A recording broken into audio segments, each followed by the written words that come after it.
Como falar de rádio e de jornalismo em Criciúma sem falar de Caque Farias? Caque não, doutora Karina Farias, que agora deixa o solo carvoeiro para alçar novos voos e é minha convidada desse episódio do Ninguém Morre de Tédio.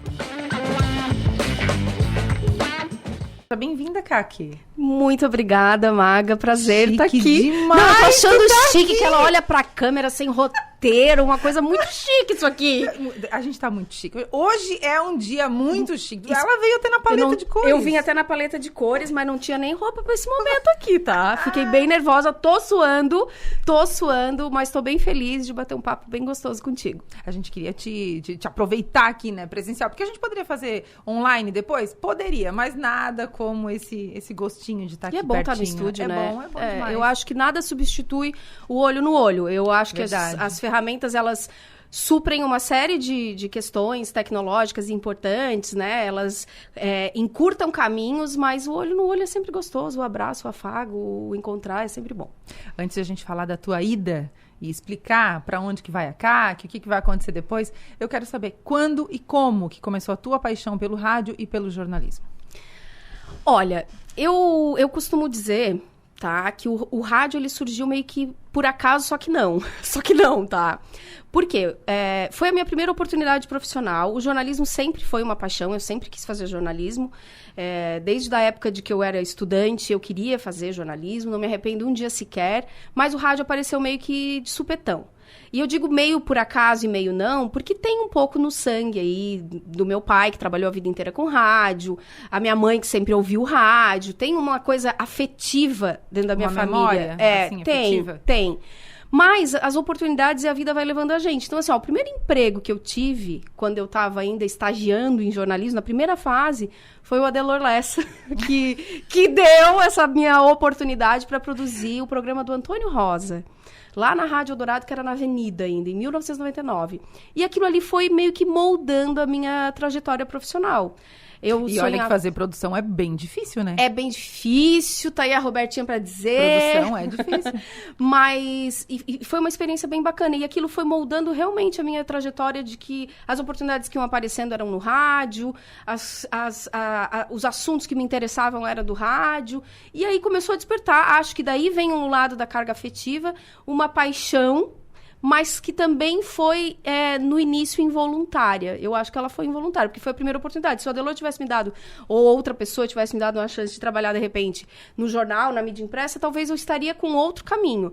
Mas eu agradeço muito, porque desde aquele 1999, junho de 1999, eu não larguei mais, de alguma forma, o rádio na minha vida. E nem o jornalismo. Importante. E nem o jornalismo. Quando tu olha para essa trajetória toda, lá de 1999 até agora, como que tu avalia o que é o maior desafio do jornalismo hoje? Maga, eu acho que, assim, na atualidade, o que tem sido desafiador da minha avaliação é lidar com uma profissão hoje tão necessária, né? Porque eu sou uma defensora, assim, assídua, não só por paixão, mas uma defensora da função social que tem o jornalismo, de toda a carga que ele tem numa sociedade, mas que vem sofrendo, assim, duros ataques, né? Tudo é culpa da mídia, tudo é culpa do jornalismo, né? E isso tem maltratado um pouco a profissão, né? Então, entre os desafios, eu acho que a gente se fortalecer enquanto categoria, eu acho que é o desafio de um dos mais importantes que a gente tem. Porque isso vai respingando em outras esferas, né? Não tem uma categoria fortalecida porque estamos passando por um período e um cenário de crise. Não temos uma série de outros fatores que acabam respingando por essa questão que tem a ver culturalmente de uns anos para cá, que eu acho que é um dos desafios. Claro, né? Tem desafios éticos constantes, tem desafios tecnológicos constantes, né? Tem uma série de outros desafios que são importantes. Mas essa questão de ser realmente maltratados, eu acho que é um dos desafios que a gente tem enquanto profissão. Porque daí a gente pode falar fake news, mas fake news não é um problema só do jornalismo, é um problema social, né? É um problema que a gente está passando, vai para além do jornalismo, sabe? Então, eu acho que essa questão dessa carga que a gente está carregando é que é um dos desafios. Será assim. que, culturalmente, a gente era menos maltratado antes, ou agora a gente consegue ter mais acesso à informação com relação a isso? Eu acho que a gente era menos maltratado, sim. Eu acho que a gente era menos maltratado. Eu tenho quase certeza disso, porque era uma profissão respeitada. Eu acho que tem duas profissões que estão passando por períodos bem complicados. O professor e o jornalista, tá? Numa sociedade que está... todo mundo está falando, é até meio repetitivo, meio retórico dizer que está uma sociedade adoecida, né, e tal. Mas, né, os papéis sociais que essas duas profissões têm hoje em dia... elas não deveriam estar sendo maltratadas como estão. Então, eu acho que sim, a gente está sendo mais maltratado do que já foi antigamente, sabe? Eu acho que isso faz todo sentido, sim, e tem a ver com esse contexto atual de que a gente vive. Os professores, a mesma coisa. Por falar em contexto, a gente pode dizer que a gente está vivendo uma pandemia de fake news? Eu acho que é uma infodemia. Eu até andei estudando isso um tempo atrás, é uma infodemia. A gente vive um momento de muita informação e nisso se mescla aquilo que é verdadeiro com aquilo que é falso. E é importante dizer que não é notícia, né? O termo fake news é algo até contestado, porque uma coisa é notícia, outra coisa é mentira, né? São coisas distintas. E sim, eu acho que a gente vive um momento bem delicado, bem complicado, né? E não só... moralmente falando, do antiético, daquilo que ocorre, mas de tecnologia, né? Tem coisa que a gente já não tem mais controle, né?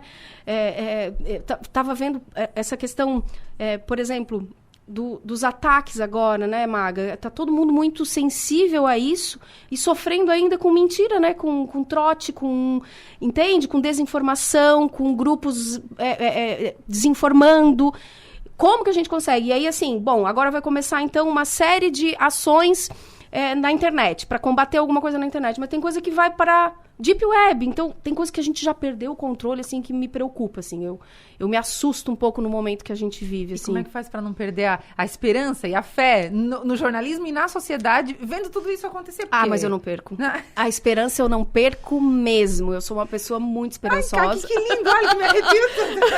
Eu não perco, esperança no jornalismo, esperança no amor, tá? Esperança na vida, nas pessoas. Também não sou uma pessoa que, assim, meu Deus, já levei tanto na cara que eu acredito super nas pessoas, acredito no jornalismo, acredito na educação, tá? Como transformação.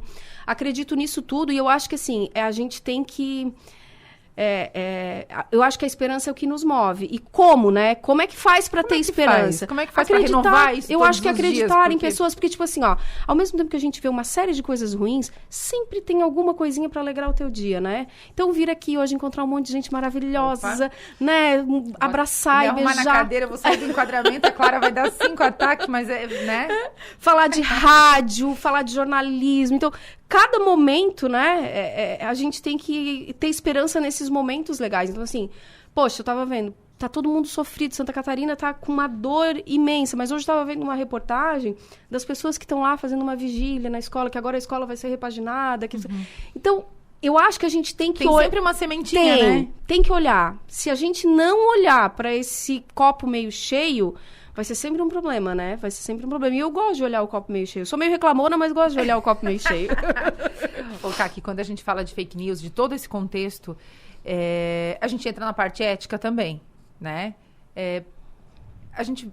E aí eu tô falando de notícia, né? Pode ser de impresso, de digital, de qualquer coisa. Tem uma notícia lá publicada. E tem muita gente que usa isso pra dizer o que pensa... Só que travestido de jornalismo, né? Sim. Eu acho que esse era um desafio também. Bem falado isso aí, Maga. Eu acho que o desafio era saber separar joio do trigo, né? O que é jornalismo, o que tem função social, que tem apuração, que tem busca, que tem trabalho por trás disso, que tem técnica, sobretudo técnica, porque assim, ó, não pensem que abrir um microfone e falar não tem técnica, isso tem técnica, a Maga veio preparada, né? Eu falei pra ela, ela tá sem roteiro, mas ela veio com um monte de pergunta, e a gente já tem um contexto, que isso faz parte também de técnica. Então, assim, tem técnica por trás disso, e eu acho que separar o joio do trigo ajuda muito. Não é a única solução, tá?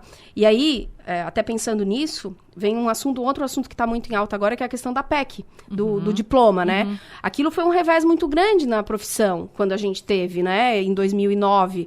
E retomar esse assunto não é uma coisa para ser chato, não é uma coisa para ser de marcação com quem não tem o diploma de jornalismo. Não é isso, porque tem muita gente boa exercendo a profissão, é fato. Mas não dá para dizer que passar por trabalho técnico, né, que é o que a academia faz, isso não tem um diferencial. Tem um peso. E eu acho que isso é fundamental. E separar isso, acho que suavizaria essa questão daquilo que vem travestido de informação, daquilo que faz de conta que é jornalismo, e que não é, né? Que não é. Tem muita coisa aí rodando e acontecendo que não é jornalismo. Então, sim, eu acho que faz todo sentido. Né? Até semana passada estava se discutindo, né, o que é ser jornalista, o que é o jornalismo, o que é não sei o que, né? Eu acho que a primeira coisa é o quanto essa informação, e aí pensando de separar o joio do trigo, é relevante, tem uma relevância social, né? O quanto isso impacta a vida das pessoas. Aí a gente começa a falar de jornalismo. Se não, é só publicidade, opinião. né? Publicidade. Não é? Ai, o povo fica indignado comigo. Não é demérito nenhum, viu, Clarinha? É cada um com a sua função, entendeu? Cada um com a sua função. A gente vai voltar nesse assunto, mas agora eu quero saber. Me conta tudo. Pra onde tu vai? O que tu vai fazer? Como é que tu conseguiu dizer sim? Né? Porque a gente conhece, louca, né? Tu sofreu, Kaki. Meu Deus do céu, eu me acho tão louca quando eu paro pra pensar. Eu tava muito agoniada com essa história toda, assim. Foi algo que também, assim como foi o rádio, que foi aparecendo na minha vida, que não foi 100% planejado. O que aconteceu? O que eu vou fazer? Eu não falei disso ainda, tá? Primeira mão, olha. Gente, não falei disso ainda. Respeito pode aqui. O que acontece? Desde que eu entrei no doutorado em 2016, eu comecei a me preparar para uma vida acadêmica maior, né? Porque até então eu dava aula, trabalhava na assessoria de imprensa, e não tinha uma vida de pesquisadora, de produção acadêmica, não tinha essa vida, essa trajetória da academia. Quando eu entro no doutorado, por uma necessidade de que eu queria estar mais perto de alguém que era meu referencial, de que eu queria voltar a estudar jornalismo, porque eu tinha feito um mestrado que era na área de educação e não era em jornalismo. Quando eu chego lá, eu começo a me deslumbrar por algumas coisas. Deslumbre mesmo. Cara, muito legal. Universo inteiro de coisas. Queria pesquisar, queria estudar, queria estar perto dessa gente, queria não sei o quê. E começou a plantar uma semente. E aí, é o que eu defendo, né? Tenha sempre pessoas que tu possa partilhar coisas, né? Compartilhar e partilhar. E a minha orientadora no doutorado, ela foi uma pessoa de muita partilha, assim, sabe? Ela me inseriu em muita coisa. E aquilo começou a me despertar que talvez eu pudesse fazer um concurso. Mas era algo para futuro. Aí, certo dia, liga uma amiga minha, setembro do ano passado, ela liga e diz assim, Kaki, abriu uma vaga, assim, uma universidade muito boa, em Bauru, é um concurso e é pra área do rádio, eu acho que tem a tua cara. Do nada, assim, tipo... Abriu a vaga e tipo, ela era minha colega do doutorado, então a gente só se conversava aleatoriamente, e ela é de Bauru, tá? E ela é de Bauru. E aí ela pega e me diz aquilo. E eu digo, gente, será que é pra fazer? Ela é a tua cara, essa vaga. E foi a única coisa que aconteceu. Ela pegou e ligou, e aí eu comecei a pensar que eu poderia fazer. Aí eu montei projeto de pesquisa, aí eu comecei a maturar isso. E aí ter também aquilo de estar sempre ao lado de pessoas, né? O meu companheiro, o Rodrigo, me incentivou muito, muito. Kaki, é uma vaga de rádio, tu devia tentar, nem que seja pra fazer um teste, nem que seja pra ver como é que tu tá, porque isso aí pra futuro, talvez tu desperte pra isso. E aí eu inscrevi. Aí eu assim, mas não vai dar certo, porque eu tive que fazer... Não vai dar certo, porque eu tinha que fazer uma cirurgia e ia pegar o período de... não ia dar. Tá. E aí passou o período da cirurgia, caiu as provas, seriam em janeiro, eu não precisaria nem faltar o trabalho, então... Cara, se encaixou tava dando tudo certo, sabe? Assim, alinhando os planetas, eu digo, eu vou lá ver qual é que é. Alinhou os planetas, eu vou lá ver qual é que é. E aí eu fui. E aí eu me preparei, Maga, não vou mentir, tá? Do dia 22 de dezembro até o dia 16, que foi a prova, de janeiro. Então Tu só estudou? 7 horas por dia. Eu estudei. Tipo, nas férias, assim? Nas férias. E aí eu tava com raiva de mim, porque eu digo assim, cara, se der errado, eu gastei todas as minhas férias. Que nem um maluco estudando sobre rádio. Que raiva de mim! As vozes na cabeça, né? Aham. Não, porque tu tem que estudar, porque tem que parar. Não, se não passar, porque... Não, e se eu for a última colocada, que derrota, 15 anos Caqui. trabalhando com isso... Não, impostor total, assim, né? Nossa E aí eu Senhora. tava, assim, numa coisa. Mas eu tava com uma expectativa também boa, porque era na minha área. E, bem ou mal, faz 15 anos que eu leciono rádio. Então, eu tava otimista com esse rolê, sabe? E preparada? E aí, preparada, porque daí chegou lá, eu realmente fui bem. Eu realmente fui Tu bem. sentiu que foi bem? Eu senti já na primeira etapa. São 4 dias de prova, tá? Ah. O primeiro dia eu já saí da prova e eu disse, cara, acho que vai dar. Acho que dá pra tá. Eu acho que eu tô no jogo. A prova de título era o que mais me deixava, porque eu não tenho uma trajetória de pesquisadora, mas mesmo assim, na hora que eu montei, assim, todo o meu currículo Lattes, deu acho que umas 200 páginas, eu disse, cara, dá também pra concorrer. E chegou na prova didática. Dá pra concorrer. Chegou na prova didática, que era pra dar aula, eu também ensaiei, assim, pra ter uma ideia na véspera, gente, só pra ter uma ideia, na véspera da prova, eu ensaiei 7 horas, 7 vezes. Mentira! Louca! O Rodrigo já podia dar aula por mim.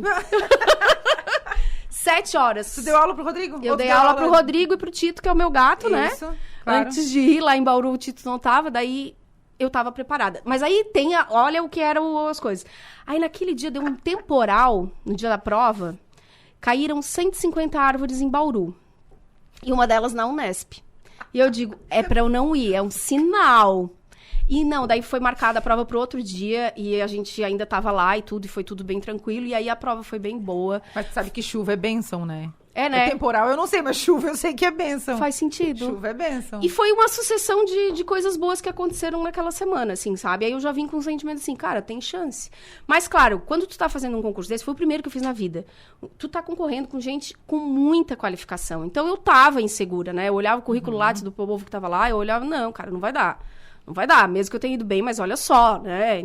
Gente com pós-doc, gente com projeto de pesquisa na Espanha, umas coisas assim, não vai dar. Mas eu me dei bem nessa prova didática por conta da minha experiência docente aqui na SATIC, desses anos todos, e aí foi legal, assim.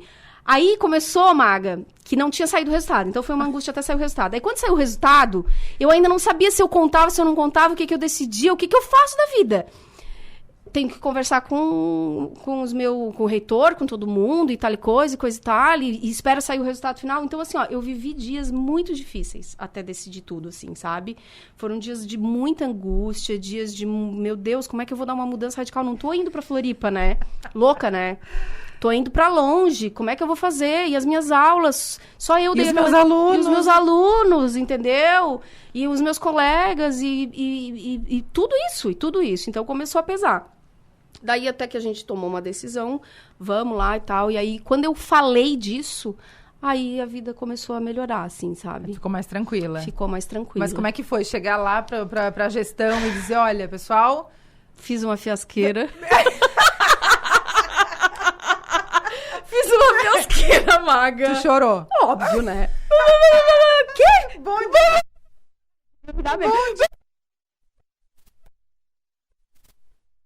Não muda nada, tá? A pessoa tem doutorado, mas não muda nada. Vai pedir demissão. Claro. Chororô Chorei, não sei o que. Tá, mas tu tá pedindo quase que desculpa por uma coisa. É tipo isso que eu vim fazer, entendeu? E não era bem isso, e fiquei bem ressentida, porque tinha uma série de coisas, e uma certa culpa, sabe? Que não devia ter, mas eu tava. Porque tu escreveu a tua história, tua trajetória, botou teu nome na história do jornalismo da SATIC, né? Então, foram o quê? 15 anos? 15 anos, Maga. 15 anos. A aula de rádio, por exemplo, só eu dei. Entende? É um filhinho, né? É um filhinho. Meu Deus do céu, eu vou sentir uma falta danada. E uma das coisas que eu mais fico me perguntando é assim, será que vai ter gente tão massa quanto eu tive aqui, entendeu? Porque se tiver, tá tudo bem. Aí a vida vai fluir.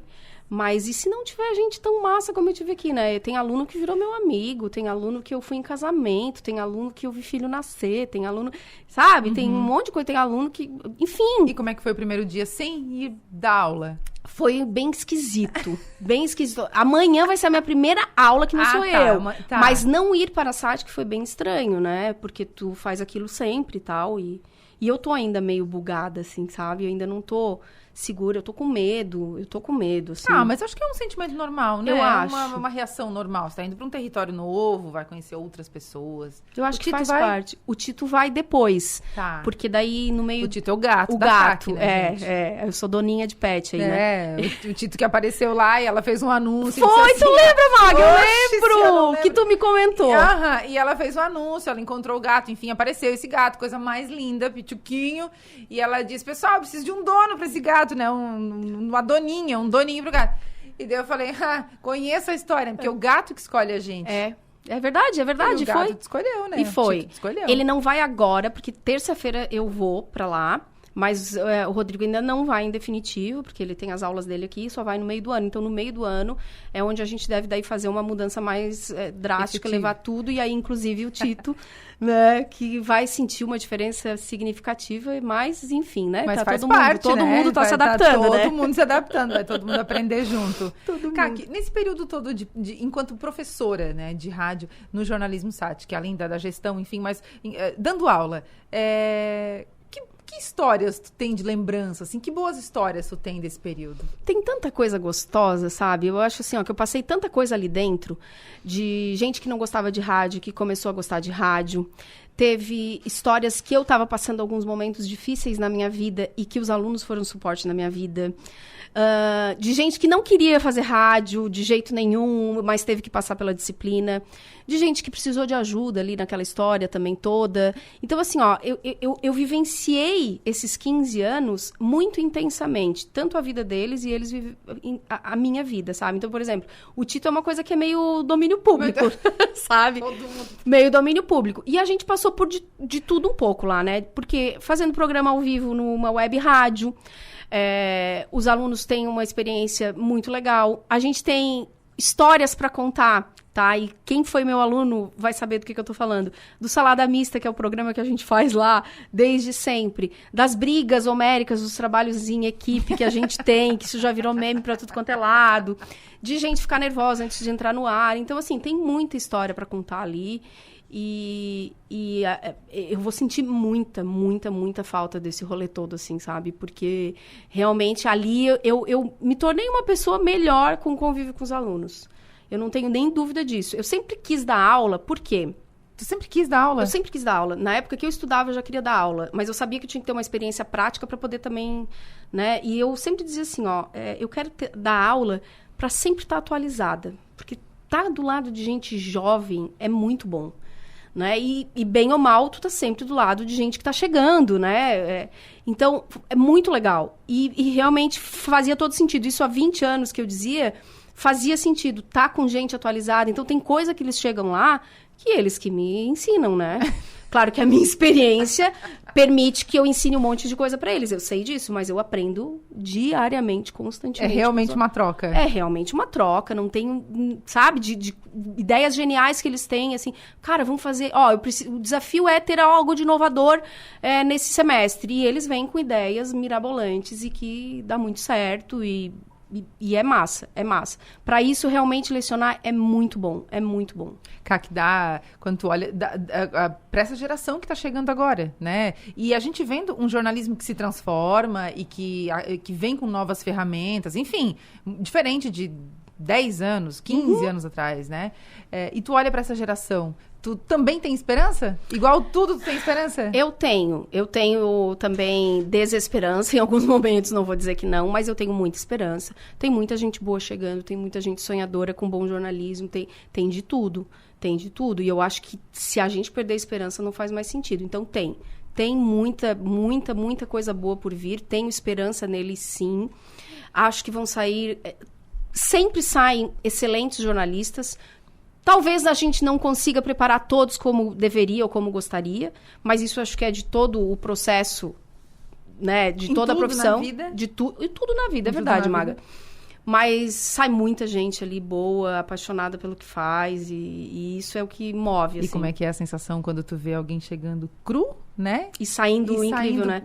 Não, tem gente mesmo que eu brinco pro lá rolê. com Marli, Liz e coisa errada. Tem gente que a gente já, assim, meu Deus do céu, olha a transformação que foi nessa pessoa. Como é que as pessoas não conseguem entender do quanto a educação consegue resolver uma série de questões, sabe? Tem gente que se transforma, realmente, se transforma enquanto pessoa, enquanto profissional, enquanto gente, sabe? Muita coisa. Dá muito orgulho, dá muito orgulho. E de verdade, assim, não é uma demagogia. Não, eu sou apaixonada por ver esse povo que, sabe, que faz com carinho a profissão. Sei que tem muita gente que reclama da nossa profissão, que também tá desgostoso, mas é isso que a Maga diz, né? Eu acho que é um pouco da vida, né? A vida tá desgostosa com algumas coisas, E eu acho que em todas as profissões tem os seus desgostos, né? Tudo. Tipo, Tudo. A gente tá falando de jornalismo, então o foco é esse, mas em qualquer outra área vai ter a sua, abre aspas, fake news. Vai, né? Vai ter vai, o seu grande dilema. vai ter o a seu sua grande dor, né? problema. Vai ter a sua dor. Vai ter a sua dor, eu concordo. É isso aí. Vai ter a sua dor, em todo lugar vai ter. E tem hora que a gente vai amar. E tem hora que a gente não vai amar. E tem hora que a gente vai ter ranço, não é? E tem hora que a gente não quer nem chegar perto. E aí é saber lidar com isso, assim. Um dia tu escreveu no Twitter que pra cada... Que medo. Que medo. Que medo. É. Eu também ficaria se alguém me dissesse isso. Porque tu escreveu no Twitter. Eu ficaria com medo. Mas um dia tu escreveu no Twitter o seguinte, pra cada escolha... né? Uma renúncia. O que tu tá renunciando nessa tua escolha de ir pra São Paulo? Muita coisa, muita coisa. E se eu for botar bem ali no fio do bigode, ali, como fala o outro, botar na balança, tem horas que eu assim, meu Deus, será que eu tô fazendo a escolha certa? Eu não sei. Pode ser que eu quebre a cara, tá? Eu tô renunciando o conforto da minha família, que eu sou muito apegada, né? A minha família, a família do meu marido também, mas a minha mãe, ao meu irmão, assim, eu tenho uma ligação bem grande. Uma carreira profissional aqui, né? Estável, né? De reconhecimento, né? Não dá pra dizer que eu não tive reconhecimento aqui. As pessoas me conhecem enquanto profissional do jornalismo, né? Lá eu vou ser mais uma, né? E você é quase que a estagiária, tá? Então, eu tô dando alguns passos para trás. Isso é bem claro para mim, mas pensando em dar alguns para frente futuramente, assim. Isso fica parecendo quase uma lição, uma inspiração para os teus alunos, fica. Não é? Quando eu fui anunciar lá que eu estava saindo, foi muito engraçado esse anúncio, porque era dia do meu aniversário e as pessoas acharam que nós estávamos ali para cantar parabéns. Eu digo, gente, eu não sou tão egocêntrica assim para fazer um rolê de comemoração do meu aniversário. Calma, tá? E aí foi um momento para dizer que a gente estava fazendo uma troca de coordenação, que daí a Marli assume, né? Maravilhosa, perfeita. Marli Vitali, incrível. Faz coraçãozinho pra Marli. Pra Marli aqui, ó. Marlizoca. Aqui, ó, pra ti. E aí foi pra fazer esse anúncio. E ali, naquele momento, tá? Desse anúncio, foi um momento, assim, de que eu acho que todo mundo ficou, tá, mas que isso? Sabe? Que isso? E aí passou um filme, né? De tudo pra renunciar, de tudo que eu vou perder, daquele carinho todo. Meu Deus, como eu fui agraciada nesses últimos dias, assim, sabe? Nossa, Maga, tanto que as cartinhas, eu recebi cartinhas, bilhetinhos. Eu vou levar tudo e vou deixar lá na gaveta. Pra quando chegar... bater a bad, que eu sei que vai bater em alguns momentos, eu vou olhar aquelas cartas. Quando bater a bad, eu vou abrir e vou ler tudo isso. Eu tenho convicção de que eu vou passar momentos bem difíceis, assim, sabe? Mas é aquilo que eu também andei botando nas redes sociais. A CAC daqui 3 ou 5 anos vai agradecer essa ousadia, com sabe? Certeza. Sabe? Eu acho que isso vai acontecer. Vai ter um momento que assim, ainda bem que eu fiz isso. Olha tudo que eu já tô de novo, né, me reerguendo. Então, porque dá um medinho, mas é bom esse frio na barriga, vai? É bom, né? É bom, mas a gente tem um medo de uma série de coisas, né, Maga? Pensa assim, ó, da reprovação que a gente pode ter, né? Mesma coisa é fazer rádio. Vai dizer que não dá um medo quando tu vai começar a fazer um programa, todos um projeto. Dias de manhã, não quando eu digo bom dia, eu tenho frios na barriga. Frio na barriga. Agora, por exemplo, eu tô com frio na barriga. E dá um medo. E eu tô, não vou mentir, eu tô morrendo de medo de dar um monte de coisa errada. Eu tô com medo da cidade, eu tô com medo do espaço universitário, que é diferente, né? É uma universidade pública, vai ser um espaço diferente. Eu não vou... a minha vaga que eu passei foi para jornalismo sonoro, então eu vou dar aula de rádio. Mas nesse semestre ele já tá rodando essa disciplina, então eu vou dar outras disciplinas. Eu vou sair da minha zona de conforto completamente. Assim. Então eu vou ter que montar novas disciplinas. Eu tô estudando para isso. Eu tô saindo... A minha renúncia é conforto versus sua dor. Se tu tivesse que fazer um pedido pro universo, assim, pra essa tua nova fase, o que tu pediria? Ai, que pergunta complexa. Adorei, Maga, adorei. Que eu seja resistente, assim, às dores que vão vir, porque eu sei que vai valer a pena. Então, acho que resistência, né, ou resiliência, assim, para que eu consiga passar pelos momentos mais complicados, assim. Porque eu sei que eu tô provocando algumas coisas em mim, né? Eu vou ficar lá uns meses sozinha, né? Numa cidade completamente diferente. É bem como a gente tava falando, eu tava estável profissionalmente, pra que eu fui mexer nisso, né? Pra quê? Pra quê? Pra que sim, né? Porque pra que sim também é resposta. Porque a minha terapeuta falou, assim, porque a vida é movimento. Isso faz parte da vida. É o movimento. Porque isso é viver. Isso é viver. Então vamos. Pra gente encerrar, 3 motivos pelos quais vale muito a pena o jornalismo. Transformar vidas, tá? Levar informação para quem precisa e dar voz para algumas pessoas que não teriam direito à voz. Então, eu acho que são 3 coisas que a gente tem que pensar muito, assim, quando está pensando em fazer jornalismo, né? Eu acho que são 3 aspectos bem importantes. E que continuar amando essa profissão, amando a necessidade que tem o rádio, né? A importância que tem isso, de levar... E assim, às vezes as pessoas... o jornalismo está em crise, é um momento de crise, né? As pessoas sempre vão precisar se informar, Maga, para tudo. Se é no aspecto político, se é no aspecto do serviço, que é o trânsito, a previsão do tempo, se é o ir e vir depende de informação. Então, assim... vale muito a pena e é uma necessidade enorme e cada vez mais. Eu uso como exemplo, sempre que eu vou falar de jornalismo, a pandemia. Né? Ao mesmo tempo que a gente teve uma série de fake news e um monte de problema, se não fosse o jornalismo trazendo informação, a gente podia estar em situação muito pior. Então, a necessidade que ele tem, né, enquanto a sua função social, é uma coisa inquestionável. Então tá bom. Tá bom? Tá feliz? Eu tô tá feliz que eu venho aqui. Tá feliz? Eu tô suando o bigode de falar com a Maga. Tô feliz. Eu tô feliz. Porque ela é toda acostumada a fazer pergunta. Eu falei, peraí, vem aqui responder pergunta. É difícil responder. Então. É difícil responder. E eu não vim muito preparada, né? Outra vez que eu tive aqui, eu tava mais preparada. E eu vim assim, meio de supetão. E aí fiquei meio com medo, mas deu tudo certo, viu? Adorei. Sobrevivemos. Kaki, obrigada. Obrigada, Maga, Boa tá? sorte, Sou tá? muito fã da Maga. Sempre que ela bate um bolão, né, na cobertura, em algumas coberturas políticas, eu sempre faço questão de ir lá dizer, Maga, foi muito bom. Cara, tá muito bem. Adorei te ouvir. A última foi da posse na Assembleia, que ela, o Piara e o Adelor fizeram uma cobertura incrível e eu fui lá, gente, foi maravilhoso acompanhar vocês. Sigam fazendo esse rádio e parabéns e obrigada. Nem eu sabia que eu ia me apaixonar tanto pelo rádio, sabe? Eu sabia. Eu sabia. Porque a Maga já foi minha aluna e ela era super apaixonada assim. Mas uma coisa tá lá atrás, né? Lá dentro da academia. Outra tá aqui falando pra todo mundo. Maravilhosa. Então, tá batendo obrigada, um bolão. viu? Parabéns, tá? Obrigada.